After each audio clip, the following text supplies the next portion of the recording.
नमस्कार मित्रांनो, सह्याद्री नेचर ट्रेल्सच्या जिंजीच्या किल्ले संकुलाच्या मालिकेमधील 7व्या भागात मी आपणा सर्वांचे स्वागत करतो।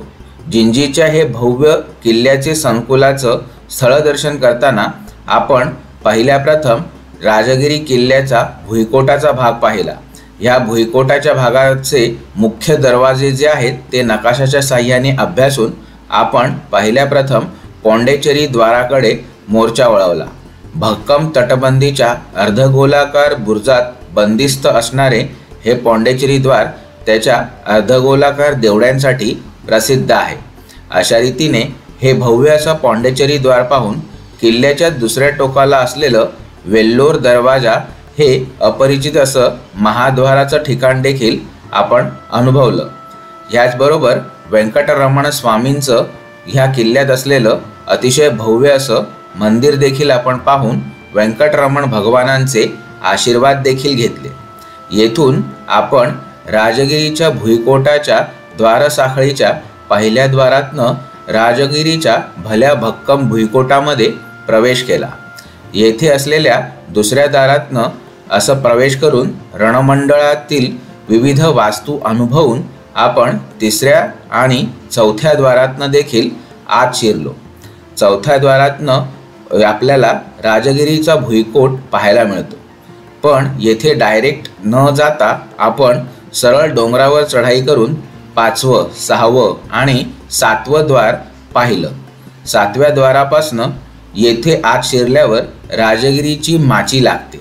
येथे असलेली अधिष्ठात्री सेंजी अम्मन देवीचे दर्शन घेऊन आपण 8व्या दारातनं आणि ह्याचबरोबर 9व्या दारातनं प्रवेश करत आपली चढाई सुरूच ठेवली। अतिशय कठीण अशा डोंगर कड्यावरची तटबंदी पाहत पाहत 10व्या दारापर्यंत कड्यालगत येऊन पोहोचलो। येथून 11व्या द्वारात प्रवेश करताना आपण ह्या किल्ल्याची अभेद्यता अनुभवली। 12वं द्वार पाहून आपण शेवटी येथे किल्ल्याच्या सर्वोच्च माथ्यावर येऊन पोहोचलो। किल्ल्याच्या माथ्यावर असलेले रंगनाथ स्वामींचे मंदिर, निशाण काठीचा बुरुज आणि बुरुजात असलेली वाड्याची रचना अशी विविध वास्तुविशेष पाहिले। त्याचबरोबर येथे असलेले अतिशय भव्य गोदाम आणि महालांची रचना देखील आपण ह्या किल्ल्याच्या स्थळदर्शनात पाहिली। हे करताना आपण सतत जिंजीचा मराठ्यांचा पराक्रमी इतिहास देखील ऐकत होतो। अशा रीतीने आपण येथून खाली उतरून राजगिरीच्या भल्या भक्कम भुईकोटात असलेली ही जी प्रचंड भव्य गोदामं, व्यायामशाळा अशा ज्या वास्तुविशेषांच्या रचना आहेत त्या येथे पाहत पाहत आपली गडफेरी संपूर्ण करण्याच्या मार्गावर सतत आपण येथून फिरत होतो। येथे असलेला प्रचंड असा सुंदर हत्ती तलाव हा जिंजी किल्ल्याचा मानबिंदूच जणू आपण या स्थलदर्शनामध्ये पाहिला। येथून आपण सुंदर असं जिंजीचे दर्शन करू शकतो। ह्याच्या पुढचा जिंजीचा महत्त्वाचा केंद्रबिंदू म्हणजे हा जो कल्याण महाल आहे त्याचं देखील आपण दर्शन केलं। कल्याण महालाच्या वेगवेगळ्या उंच मजल्यावरून जाऊन जिंजीचा परिसर किती सुंदर दिसतो ते देखील आपण अनुभवले। या कल्याण महालामध्ये असलेला सुंदर नजाकतीने नक्षीकामाने नटलेला जो शेवटचा मजला आहे तो देखील आपण येथूनच पाहिला। या मजल्याचे दर्शन करून आपण जिंजीचा सर्वात महत्त्वाचा भाग म्हणजे जिंजीच किल्ल्याचं छत्रसिंहासन देखील अतिशय जवळून दर्शन केलं आणि ह्या भागात असलेल्या मराठ्यांच्या इतिहासाची आणि पराक्रमाची अतिशय चांगली माहिती घेतली। आता आपण येथे ह्या किल्ल्याच्या राजगिरी भुईकोटातनं बाहेर पडून येथे असणाऱ्या कृष्णगिरी ह्या दुसऱ्या किल्ल्यावर जात आहोत। आता आपण 7व्या भागात जाणून घेऊया किल्ले कृष्णगिरीची माहिती, स्थलदर्शन आणि इतिहास। आदल्या दिवशी राजगिरीचा भुईकोट आणि डोंगरी किल्ला पाहून आम्ही जिंजीच्या गावात मुक्काम केला, कारण जिंजी किल्ल्याचं हे महासंकुल एका दिवसात पाहणं शक्यच नाही। दुसऱ्या दिवशी सकाळी उठून 9 वाजता हा किल्ला उघडण्याच्या आधी आम्ही गावातनं परत एकदा जिंजी किल्ले संकुलाकडे प्रयाण केले। वाटेत आपल्याला कृष्णगिरी किल्ला सतत खुणावत असतो। गावापासून 1 किलोमीटर अंतरावरच किल्ल्याची पहिली भव्य तटबंदी आपल्याला दिसते आणि ह्या तटबंदीवरच उजव्या हाताला वळण घेऊन गाडी चक्क तटबंदीवर चढत जाते आणि येथेच कृष्णगिरी किल्ल्यासाठीचं कार पार्किंग आपल्याला पाहायला मिळतं। ह्याच तटबंदीवरून पुढे चालत जात आपल्याला कृष्णगिरी किल्ल्यात प्रवेश करण्याची वाट पाहायला मिळते। येथपर्यंत गाडीने येऊन येथून पुढे आपण अतिशय सुंदर असं दृश्य अनुभवत ह्या तटबंदीवर चढून येतो। ह्या तटबंदीच्या पलीकडे असलेला भव्य खंदक आणि त्यात आता सध्या असलेली कमळांची फुले आपले मन मोहून टाकतात आणि अतिशय भव्य अशी ही तटबंदी आणि त्याच्याकडचा विस्तृत खंदक ह्या किल्ल्याच्या वैभवामध्ये फारच मोलाची भर टाकतो। ह्या किल्ल्याच्या ऐतिहासिक काळामध्ये हा किल्ला किती भव्य दिसत असेल हे येथे आल्यावर कळते। मी दोन्ही हात पसरून येथून चालत आहे तरी देखील ह्या तटबंदीसमोर किती खुजा वाटत आहे हे आपण येथे आता पाहिले असेल।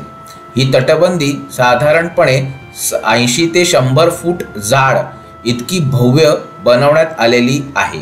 येथून किल्ल्याचा अंतर्गत भाग, येथून दूरवर दिसणारा राजगिरीचा डोंगरी किल्ला व कृष्णगिरीचा डोंगरी किल्ला अतिशय सुंदर दिसतात। नमस्कार आणि सुप्रभात मित्रांनो, एका नव्या एपिसोडमध्ये मी तुमचं सह्याद्री नेचर ट्रेल्सच्या ह्या चॅनलमध्ये स्वागत करतो। काल आपण आत्ताच पाहिलेला राजगिरी किल्ला जो जिंजीच्या महासंकुलाचा एक भाग आहे तो बघितला। आज आपण आलेलो आहोत हा कृष्णगिरी किल्ला बघायला। चला आता आपण येथून आज जाऊया। तत्पूर्वी मी तुम्हाला जस्ट दाखवू इच्छितो की हा जो रस्ता आहे हा रस्ता देखील एका जिंजीच्या आउटर वॉलच्या तटबंदीचाच एक भाग आहे। म्हणजे आपण जे इथून जातो आहे ही तटबंदी आहे आणि हा जो भाग आहे हा जिंजीच्या किल्ल्याच्या आतला भाग असून सध्या येथे शेती होते आणि माझ्या या डाव्या बाजूला जिंजीचं गाव आहे। म्हणजे आता जिथे जिंजीची गावाची वस्ती आहे ती ह्या बाजूला आहे आणि ह्या बाजूला किल्ल्याचा अंतर्गत भाग आहे। आता अशा रीतीने आपण आज जाऊया आणि ह्या राजगिरीचं स्थळदर्शन सुरू करूया। चला तर मग।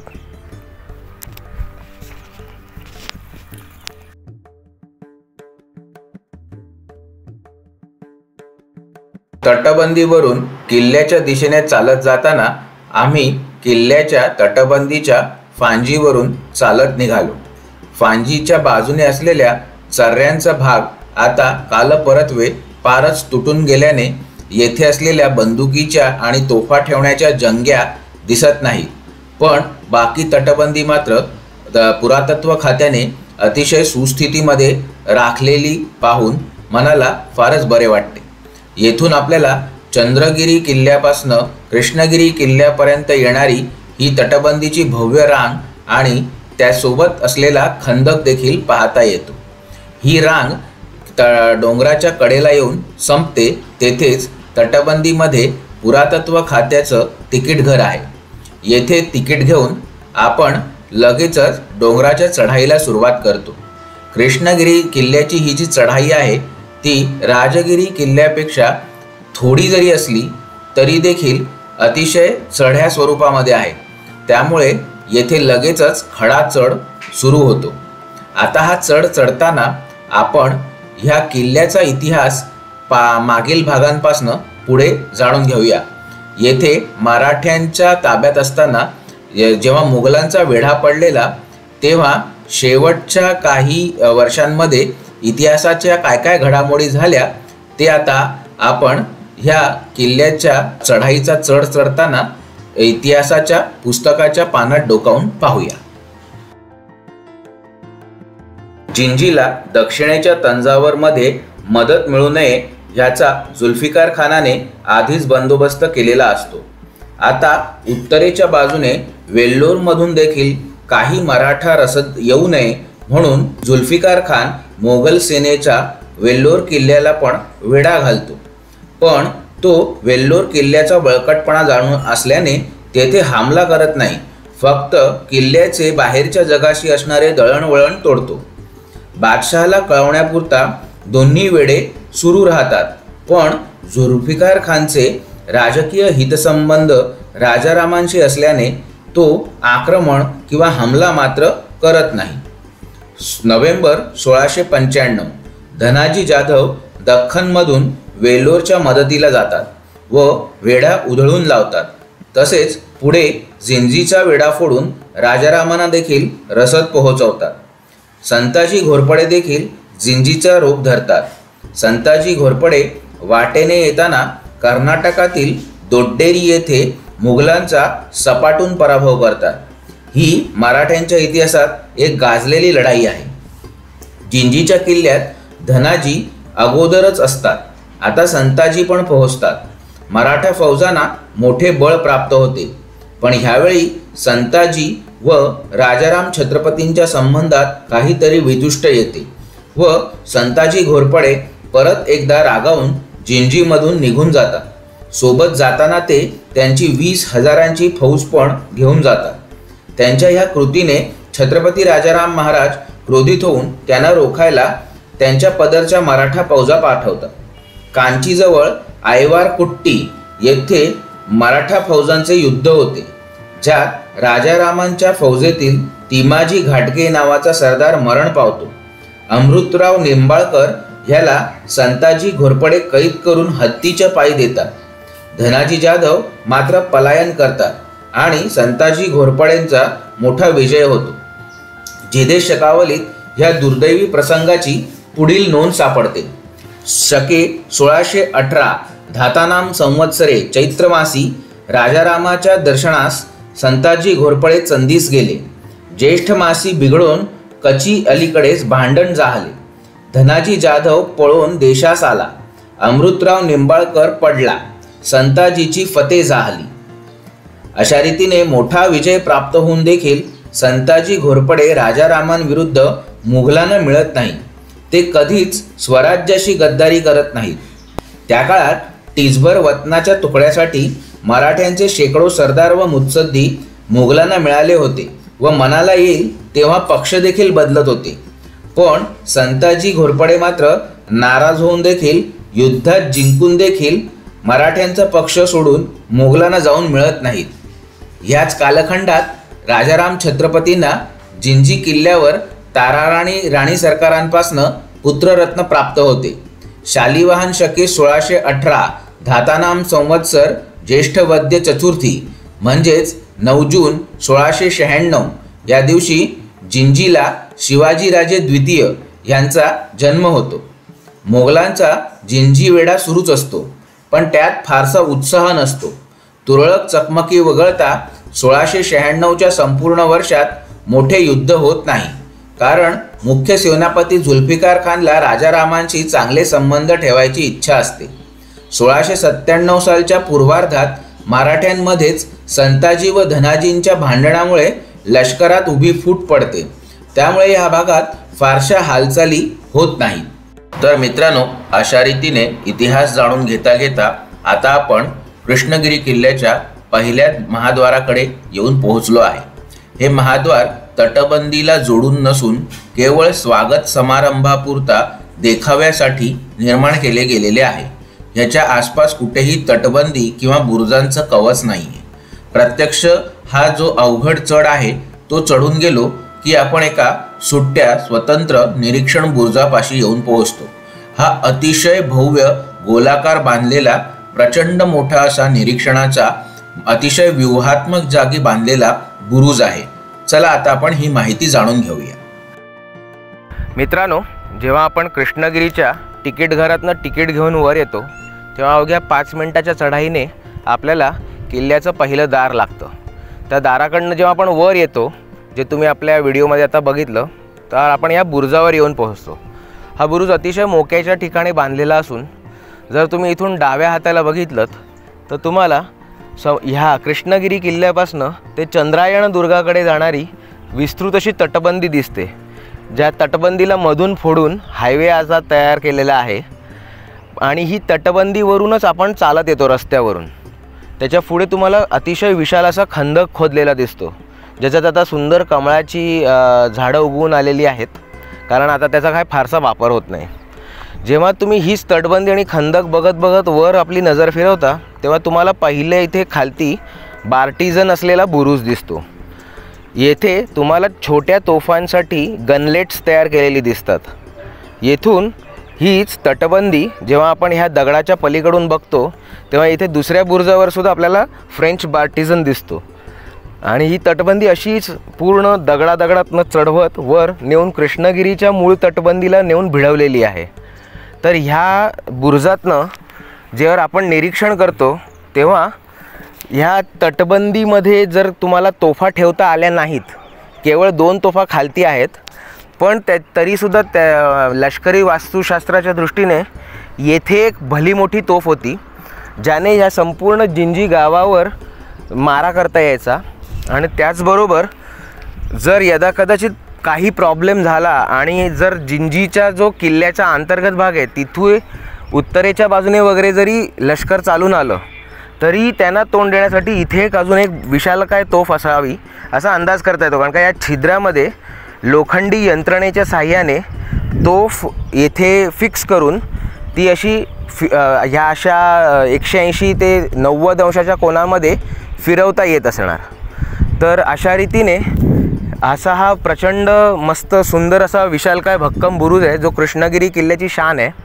आणि आपल्याला अजून येथून जे मार्गक्रमण करत वर जायचं आहे त्या पायऱ्यांचा मार्गही दिसतो आणि तुम्हाला अंदाज येईलच अजून आपल्याला किती मार्ग वर चढून जायचा आहे।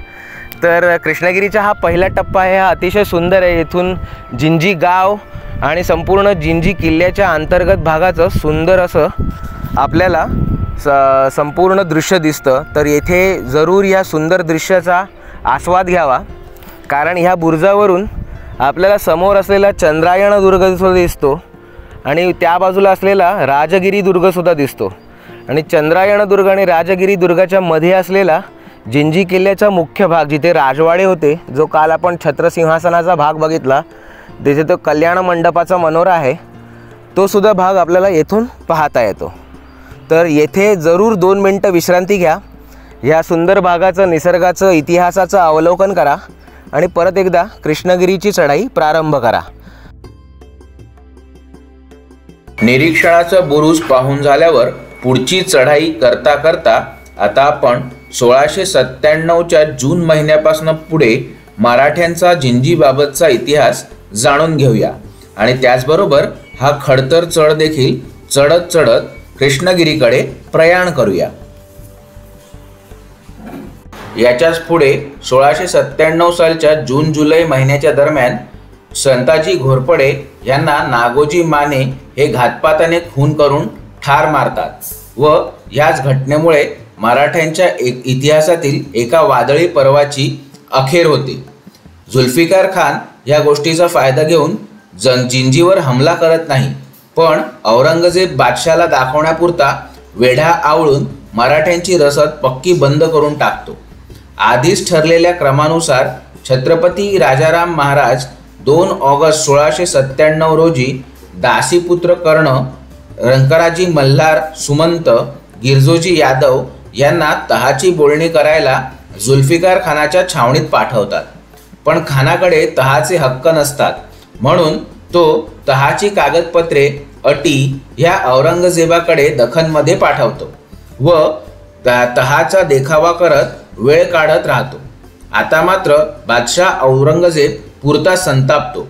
जुल्फिकार खान त्याचा सख्खा मावस भाऊ असतो, तो त्याच्या वजिराचा मुलगा असतो, म्हणून खास घरातला विश्वासू म्हणून मुघलांच्या दरबारात त्याला मान असतो।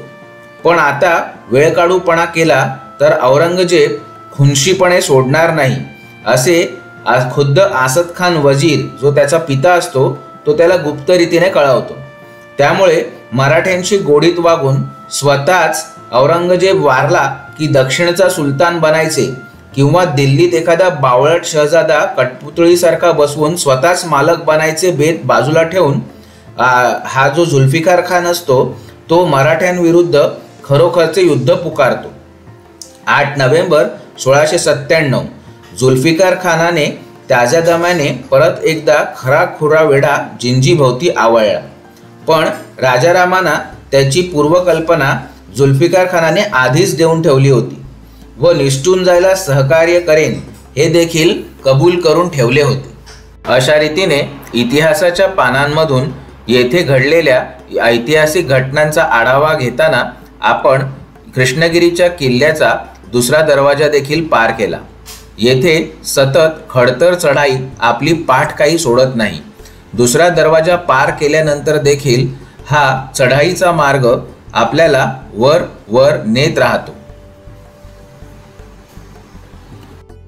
ह्या कठीण मार्गांवरून आपण प्रवास करत असतो। येथे असलेल्या अजस्त्र अशा शिलाखंडांमधून हा मार्ग खुबीने वर नेलेला आहे। संपूर्ण मार्गावर आपल्याला ग्रॅनाइटच्या शिलाखंडांचा वापर करून पायरी मार्गाची रचना केलेली दिसते। अशाच पायरी मार्गाच्या प्रवासामध्ये एका वळणावर आपल्याला किल्ल्याचे तिसरे आणि सर्वात महत्त्वाचे असे प्रवेशद्वार दिसते। किल्ला जवळ पोहोचल्याचे पाहून आपल्याला हायसे वाटते। येथून आपण ह्या महाद्वाराचे अतिशय चांगल्या रीतीने निरीक्षण करू शकतो आणि किल्ल्यामध्ये आपला प्रवेश जवळपास निश्चित होतो।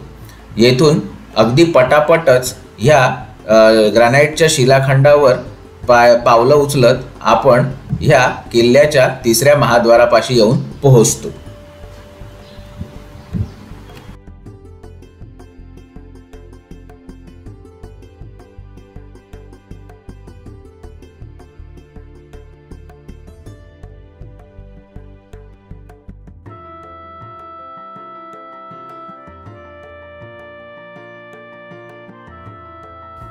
मित्रांनो, आम्ही आत्ताच ह्या इथून कृष्णगिरी किल्ल्यामध्ये प्रवेश केला आहे।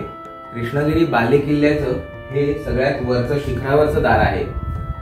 येथे आपण जेव्हा खालून चढाई सुरू करतो तेव्हा साधारण जे एक्सपिरियन्स ट्रेकर आहेत त्यांच्यासाठी ही 20 ते 25 मिनिटाची चढाई आहे। पण ही अतिशय खडतर, अतिशय उभी, जवळजवळ 80 अंशाच्या कोनामध्ये इथे पायऱ्यांच्या रांगा आहेत, ज्या तुम्ही आता आपण चढताना बघितल्या। ते पार करून इथे आलो तर आपण ह्या दरवाजाचं संकुल म्हणू शकतो। कारण का तुम्ही बघू शकत असाल इथे हे एक लाकडी दार आहे। हे कदाचित आपल्या इकडच्या केंद्रीय पुरातत्व खात्याने परत ही दार नवीन लावली असावीत असं एकूण ह्याच्या रचनेवरून वाटतं। पण ह्या दारांच्या रचनेवरून असं समजून येतं की जुन्या काळी दाक्षिणात्य किल्ल्यांची दारं कशी असावीत त्याची ही प्रतिकृती आहे। इतक्या खड्या चढाईवरून हत्ती वगैरे येणार नाही, त्याच्यामुळे ह्या दारांना जसे आपल्या किल्ल्यांना सुळे दिसतात, लोखंडी खिळे मारलेले दिसतात, तसे काहीच नाही, केवळ सपाट लाकडाची दार आहे। परत या दरवाजाची खासियत अशी की दार इथे नसून, म्हणजे जे लाकडी दरवाजे असतात ते तोफांच्या माऱ्यात इथे न लावता आत अजून एक द्वार चौकट करून तिथे लावण्यात आलेले आहे। त्यामुळे मी ह्याला दरवाजाचं संकुल म्हटलं, कारण का इथे एक उघडी दरवाजाची चौकट आहे जी तुम्ही आता बघाल। येथे दोन्ही साइडने देवड्यांची एक रचना आहे। त्याच्यानंतर परत आत एक दरवाजाची चौकट आहे आणि त्याला लाकडी दरवाजे आहेत जे कदाचित रात्री बंद करण्यात येत असावेत आणि परत आतमध्ये देवड्या आहेत। तर अशा रीतीने हे वैशिष्ट्यपूर्ण असे दरवाजाचे संकुल आहे। असं दरवाजाचं संकुल आपल्याला कालच्या राजगिरीच्या किल्ल्यावर बघायला मिळालं नाही, ही कृष्णगिरीची खासियत म्हणता येईल। त्याचबरोबर जेव्हा आपण येथे बघतो तेव्हा येथून अतिशय विस्तृत प्रदेश आपल्याला दिसतो। जसं आपण खालच्या बुरुजावरून बघितलं, येथून कृष्णगिरी किल्ल्यावरून चंद्रायण दुर्गाकडे जाणारी तटबंदी आणि त्या बाजूचा खंदक दिसतो। त्याचबरोबर जेव्हा येथून आपण बघतो येथे चंद्रायण दुर्गाच्या खालती काल आपण बघितलेलं व्यंकटेश स्वामींचं मंदिर दिसतं। चंद्रायण दुर्गाच्या बरोबर बघत गेलं तर त्या बाजूला जिंजीच्या मुख्य भुईकोटात असलेले राजवाडे, सादतुल्ला खानाची मशीद, आतल्या बाजूनी असलेल्या भुईकोटाच्या तटबंदीचे वेढे असं सगळं दिसतं। तिथून थोडं पुढे बघितल्यावर राजगिरी किल्ल्याच्या पायथ्याशी असलेली अजून एक तटबंदीची जी रेष आहे ती दिसते। तिथून आपण काल संपूर्ण राजगिरी किल्ला चढत चढत वर गेलो आणि राजगिरी किल्ल्याच्या वर असलेल्या निरीक्षण मनोरे आणि वाडे सुद्धा इथे आपण बघू शकतो। तेथून जेव्हा आपण खालती बघतो तेव्हा परत एक तटबंदीची रांग येथे आपल्याला येताना दिसते। येथून आपल्याला वेल्लोर दरवाजाच्या इथून परत एक खंदक आणि तटबंदीची रांग येथे समोरून या इथे कृष्णगिरी किल्ल्याला जॉईंट झालेली दिसते. अशा रीतीने जिंजीच्या संपूर्ण किल्ला संकुलाचा भाग आपण इथे एक पात बघू शकतो. तर अशा रीतीने आपण कृष्णगिरी किल्ल्याच्या या दरवाजात आत शिरूया आणि दर्शनाला प्रारंभ करूया. चला तर कृष्णगिरी किल्ल्याच्या अंतर्गत भागाचे दर्शन करण्याआधी आता आपण परत एकदा मराठा मुघलांच्या शेवटच्या लढ्याची माहिती इतिहासाच्या पानातनं मिळवूया. जिंजी किल्ल्याच्या उत्तर पश्चिम दरवाजासमोर त्याने स्वतः मोर्चा दिला. राव दलपत बुंदेला देखील त्याच्या सोबतच मुघल फौजेत होता. त्याच्याच विरुद्ध बाजूला रामसिंग हाडा या राजपूत सरदाराचे मोर्चे होते. चिक्किली दुर्गाच्या समोर दाऊद खान पन्नीचे मोर्चे लागले. गणूजी शिर्के हे मराठा सरदार देखील मुघल फौजेतनं किल्ल्याच्या नैऋत्य दिशेला मोर्चे देऊन बसले होते. राजाराम महाराजांना जिंजीमधून खुलेपणाने राणीवसासकट जाता येणे शक्यच नव्हते, कारण त्यामुळे जुल्फिकार खानावर गद्दारीचा आळ बसला असता. म्हणून त्याने महाराजांना कपट कारस्थान करून निसटायला सांगितले व त्यामध्ये सहकार्याचे वचन दिले. चिटणीस खंडोबल्ला हे गणोजी शिर्केंना जाऊन भेटले. गुप्त भेटीत त्यांना मराठ्यांच्या भल्यासाठी पक्ष बदलायचा आग्रह केला, पण गणोजी शिर्के तयार होईना. तेव्हा खंडोबल्ला म्हणाले, या समयास तुम्ही हे बोलितात हे योग्य नव्हे. तुमचे शिरकाण केले तसेच आमचेही 3 पुरुष हत्तीच्या पायी मेले, तेही गेले, परंतु हिंदूंच्या दौलतीकरता आम्ही झटत आहोत. तुम्ही तर राजांचे आप्त शरीक आहात. या समयास आपले भाचे साहेब व कबिले काढून द्यावे. तुमची कीर्ती त्याने दिगंत होईल. ह्या बोलाने गणोजी शिर्के चांगलेच विचारात पडले. त्याही परिस्थितीत त्यांनी खंडोबल्ला यांना सहकार्यासाठी अट घातली. कोकणातील स्वतःचे पिढीजात वतन जे छत्रपती शिवाजी महाराजांनी अनामत केले होते ते पुढे राजारामाने खंडोबल्ला यांना दिले होते. ते कसबे दाभोळ वतन गणोजींनी खंडोबल्ला यांच्याकडे स्वतःच्या नावे परत मागितले. ही मागणी समजताच खंडोबल्ला म्हणाले, स्वामी कार्याहून वतन व जीवित्व आम्हास अधिक नाही. सर्व अर्थ आमच्या स्वामींचे पाय आहेत. वतनांचे सोडपत्र त्यांनी लगेच गणोजीच्या हलवाली केली. छत्रपतींकडून अस्सल सनदपत्र आणायचे वचन दिले. त्यावर मुघल छावणीतील मोहिते सरदार पण पक्ष बदलतील, पण त्यांना कोकणातील कुचरी गाव इनाम पाहिजे व वेढ्यातून सोडवण्याच्या कामाबद्दल भोर तालुक्यात 3 व रत्नागिरी तालुक्यात 5 गाव इनाम दाभोळ वतनाशिवाय हवेत. ही गणोजींची मागणी देखील खंडोबल्लाने मान्य केली. हरजी राजे महाडिक यांचा मुलगा शंकराजी महाडिक हा जिंजीचा किल्लेदार असतो. तो देखील अखेरपर्यंत किल्ला लढवायचे छत्रपती राजारामांना वचन देतो. 26 डिसेंबर 1697 राजाराम महाराज किल्ला सोडून गणोजीच्या मोर्चात दाखल होतात. गणोजीच्या मोर्चातून गपचूपपणे ते वेल्लोरच्या दिशेने निसटून जातात. ही गुप्त खबर जुल्फिकार खान या मुख्य मुघल सेनापतीला ठाऊक असते. दुसऱ्या दिवसापासून मुघली हमले किल्ल्यावर सुरू होतात. भीमसेन सक्सेना हा मुघल तवारीख नवीस या शेवटच्या हमल्याचे वर्णन करतो. राव दलपत राजगिरी किल्ल्यासमोर मोर्चेबंदी करतो. दाऊद खान पन्नी चिक्किली दुर्गावर हमला करतो. स्वतः जुल्फिकार खान कृष्णगिरीवर आक्रमण करतो. राव दलपत बुंदेला शौर्याने लढतो व राजगिरीच्या तटावर चढतो. राजगिरीच्या पायथ्याचा काळा कोट ताब्यात घेतो. मराठे डोंगरावरील किल्ल्यात माघार घेतात. दाऊद खान पन्नी चंद्रायण दुर्गाच्या चोर दरवाजातून आत शिरतो व अचानक हमला करतो. दुसऱ्याच दिवशी दाऊद खान चंद्रायण दुर्ग जिंकतो. जुल्फिकार खान राव दलपतला कृष्णगिरीवर पाठवतो व स्वतः मात्र बदलीवर राजगिरीवर हमला करतो. राव दलपत व दाऊद खानाची पथके कृष्णगिरी जिंकतात. जुल्फिकार खान राजगिरी किल्ल्याभोवती वेढा आवळतो. किल्ल्यावर पालखा पाठवून राणीवशाला शरणागतीचे आवाहन करतो. कृष्णगिरी व चंद्रायण दुर्ग पडल्याचे राजगिरीवरून दिसतच असते. त्याच दरम्यान रामसिंग हाडाचे सैन्य राजगिरीचा डोंगर चढून तटावरून आत शिरते व एकच गोंधळ उडतो. राजगिरी देखील शरणागती पत्करतो. राजारामाचा जनानखाना पालख्यातून खाली उतरतो. त्यांचा जुल्फिकार खान योग्य तो सन्मान करतो, अशी मुघल दरबारची ही नोंद सांगते. 3 जानेवारी 1698 जुल्फिकार खान जिंजीचा ताबा घेतो आणि कुबात खानाचा मुलगा गंजफर खान याची नेमणूक जिंजीचा पहिला मुघल किल्लेदार म्हणून करण्यात येते.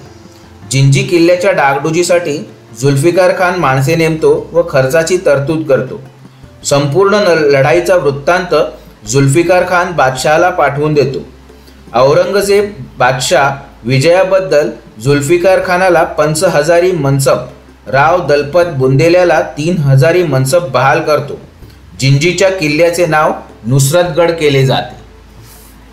अशा रीतीने मोगलांनी मराठ्यांच्या ताब्यातील जिंजी किल्ल्यावर केलेल्या शेवटच्या हमल्याचा इतिहास पाहून आता आपण ह्या जिंजी किल्ले संकुलाच्या कृष्णगिरीच्या मुख्य डोंगरी किल्ल्याच्या प्रवेशद्वारातून आत शिरलेलो आहोत. येथून आत शिरले असता आपण पहिल्या प्रथम किल्ल्यामध्ये असणाऱ्या ह्या प्रवेशद्वाराच्या वरील तटबंदीच्या भागाकडे जाऊया. येथे असलेल्या ओबडधोबड पायऱ्यातनं वर गेल्यावर पहिल्या प्रथम आपल्याला दरवाजावरील हा बार्टिझन दिसतो आणि तटबंदीच्या जवळ येऊन आपण ह्या किल्ल्यावर दिसणाऱ्या इतर गोष्टींचं देखील निरीक्षण करू शकतो. अशा रीतीने आपल्याला ही एक तटबंदी आपल्या डाव्या हाताला आणि उजव्या हाताला जाताना दिसते. मित्रांनो, आपण आता कृष्णगिरीच्या बालेकिल्ल्याच्या प्रवेशद्वाराच्या छप्परावर उभे आहे. तुम्ही बघितलं तर तुम्हाला जाणवेल हे संपूर्ण विटांचं छप्पर आहे जे ह्या द्वाराच्या प्रवेशाच्या देवड्यांवर घातलेलं आहे. हे अजूनही फार भक्कम अवस्थेत आहे आणि जेव्हा आपण ह्या इथे बघतो तेव्हा आपल्याला प्रवेशद्वाराच्या जस्ट सगळ्यात वर असलेलं बार्टिझन दिसतं, जे फ्रेंच आणि ब्रिटिश कर्त्यांच्या वेळेला जेव्हा त्यांच्या ताब्यात होता किल्ला होता तेव्हाच्या काळची खूण दाखवत आजही उभा आहे. त्याचबरोबर ह्या इथे उजव्या बाजूला आपल्याला महालांची रचना दिसते आणि त्याचबरोबर ह्या इथे अतिशय भव्य असं अन्नधान्याचं गोदाम देखील दिसतं. आणि गोदाम आणि हे जे वाडे आहेत ह्यांना घेरून असलेली ह्या तटाला म्हणजे प्रवेशद्वाराला जोडून पुढे जाणारी तटबंदी दिसते. तटबंदीची जाडी आपण इथून अनुभवू शकतात. येथे कदाचित जे तुम्हाला विटांचं बांधकाम दिसतंय इथे सैनिकांच्या राहण्याच्या वगैरे जागा असाव्यात किंवा येथे चर्या आणि फांद्यांची रचना असावी जेणेकरून इथे बंदुका रेखून खाली मारा करता यावा. त्याचसोबत आपण येथे फ्रेंच लष्करी वास्तुशास्त्राचा एक नमुना म्हणून असलेला बार्टिझन पाहू शकतो. या बार्टिझनमध्ये एका वेळेला एकच पहारेकरी उभा राहून येथील प्रचंड मोठ्या प्रदेशावर लक्ष ठेवू शकतो. ह्या बारीकशा फटीमधून आपली बंदूक रोखून तो येथे खालून येणाऱ्या महत्त्वाच्या मार्गावर मारा देखील करू शकतो. तुम्ही बघू शकत असाल ह्या फटी अतिशय खुबीने या बार्टिझनमध्ये निर्माण केलेल्या आहेत जेणेकरून येथे महत्त्वाच्या मार्गावर बरोबर लक्ष ठेवता यावे. भारतातील फ्रेंच लोक संख्याबळाने कमी पण अग्निजन्य शस्त्रांच्या बाबतीत अतिशय आघाडीवर असल्याने त्यांनी बार्टिझन सारख्या युद्धतंत्राचा खुबीने वापर करून घेतला होता. तर आता आपण दुर्ग भ्रमंती करायला येथून पुढे चालत सुरू करूया आणि आपण या किल्ल्याचं स्थलदर्शन आता चालू करूया. चला तर मग. कृष्णगिरीच्या दुर्ग भ्रमंतीची सुरुवात आपण डाव्या हाताला असलेल्या या तटबंदीच्या फांजीवरून चालत चालत सुरू करूया. येथून जाताना आपल्याला आपल्या डाव्या हाताला किल्ल्याच्या अंतर्गत भागाचे अतिशय सुंदर चित्र सतत दिसत राहते. पण येथून डोकावून पाहताना थोडे काळजीपूर्वकच पहा, कारण येथे फांजा मोडून पडल्याने आधारासाठी काहीच नाही व पलीकडे खोल दरी आहे. तेव्हा आपण जेव्हा आत बघतो तेव्हा आपल्याला आतील इमारतींचे सुद्धा अतिशय सुंदर दर्शन होत राहते आणि येथून आपल्याला ह्या दगडांच्या राशीमधनं तटबंदीमधून वाट काढत काढत ह्या कोपऱ्यापर्यंत यावे लागते. या कोपऱ्यात आल्यावर अतिशय सुंदर देखावा आपली येथे वाट पाहत असतो. जेव्हा आपण येथे पाहतो तेव्हा राजगिरीच्या पायथ्यावरून डोंगरापर्यंत तटबंदीची एक रांग ह्या झुडपामधून खाली गेलेली आपल्याला दिसते.